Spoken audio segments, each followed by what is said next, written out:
नमस्कार, मी उल्का उद्धव पटवर्धन. उल्काच किचनमध्ये आपणा सर्वांचं स्वागत आहे. मी आज आपल्याला उपवासाचं कटलेट करून दाखवणार आहे.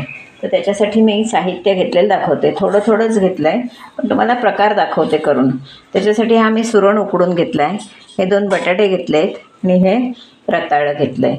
आणि बाइंडिंगसाठी याला बाइंडिंग चांगलं येणारच आहे, पण तरीसुद्धा मी थोडं साबुदाण्याचं पीठ घेतलं आहे आणि असं हे साहित्य घेतलं आहे. आणि बाकीचं साहित्य तुम्हाला नंतर दाखवते. आता पहिल्यांदा मी हे थोडं जाड किसणीनं किसून घेते. पहिल्यांदा आपण काय करणार होतं, हे सगळं जाड किसणीनं किसून घेऊया, म्हणजे आपल्याला जास्त त्रास नाही त्याचा, व्यवस्थित मॅश होतं.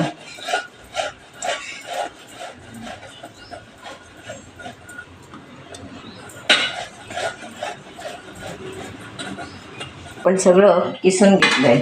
यामध्ये आता साहित्य दाखवते तुम्हाला काय काय घालायचं ते. पहिल्यांदा आलं आणि मिरची अशी मी थोडी भरडून घेतली आहे, त्याचा ठेचा घालते.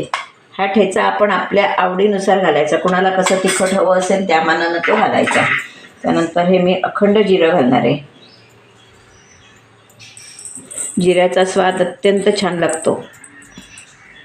अखंड जिरं घातलं आहे. चवीसाठी थोडीशी साखर, जरी त्याच्यात रताळ गोड असलं तरीसुद्धा साखर चवीला हवी, म्हणून थोडी साखर. चवीप्रमाणे मीठ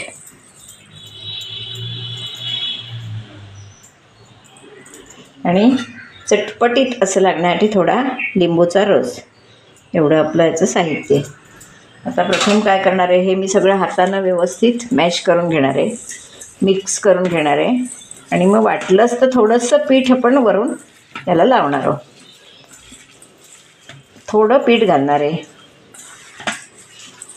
खूप सुंदर ही कटलेट होतात. एकतर पोटभरीचं आणि शॅलो फ्राय करतो त्याच्यामुळे कमी तेलही पोटात जातं आणि पोटभरीचं नाश्ता होऊ शकतो.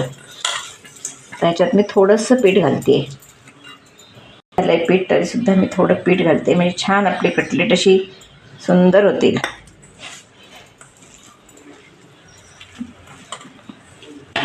वरून थोडं पीठ लावलं तरीही चांगलं लागेल,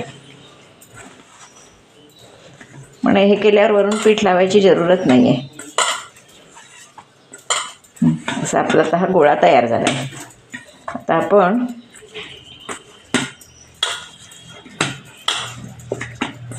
हे खाऊन बघू शकतो. जर काय मीठ तिखट कमी जास्त वाटलं तर ते आपण चव बघून ॲडजस्ट करू शकतो. मी थोडी कोथिंबीरही घालते आहे. कोथिंबीर जर उपासाला खात नसाल तर नाही घातली तरी चालेल. उपास नसताना आपण कोथिंबीर घालू शकतो. काही जण उपासाला कोथिंबीर खातात, काही खात नाहीत. त्याच्यामुळे प्रत्येकाच्या आवडीनुसार ते, म्हणजे जसं प्रत्येकाची पद्धत असेल त्याप्रमाणे प्रत्येकानं ते करावं. आता आपण याचे छान गोळे करून घेणार आहोत. एका बाजूला आपण तवा तापत ठेवणार आहोत आणि एका बाजूला आपण ह्याची कटलेट करून घेणार आहोत. आपण गॅसवर पॅन गरम होत ठेवलेलं आहे, त्यावर मी तेलही थोडं घालून ठेवणार आहे. आपण ही शॅलो फ्राय करणार आहोत. तेलही जास्त पोटात जाणार नाही आपल्या. इकडे तर पोटभरीचं खाणं आणि कमी तेलाचं.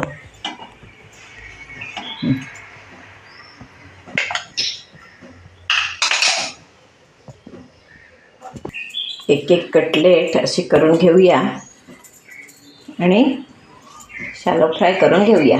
खूप सुंदर प्रकार आहे हा. आपल्याला हव्या त्या आकाराचे आपण करू शकतो. आपल्याकडे हे कुकीज कटर असतात, त्याने सुद्धा आपण हे करू शकतो. म्हणजे वेगवेगळे आकारही आपण त्याला देऊ शकतो. आपला तवा तापला आहे, पण आता केक तव्यावर हळूहळू ठेवूया.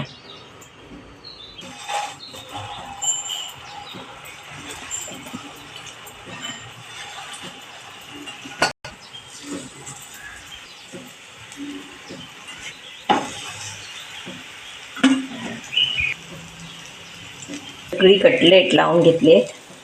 2 मिनटं मी त्याच्यावर झाकण ठेवणार आहे आणि मंद अगदी ह्याच्यावर असे वाफवून घेणार आहे. आपण हे हळूहळू सगळे परतून घेऊया.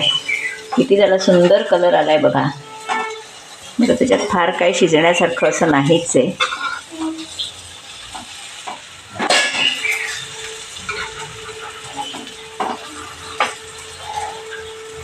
हा हा हा, कलर पण सुंदर.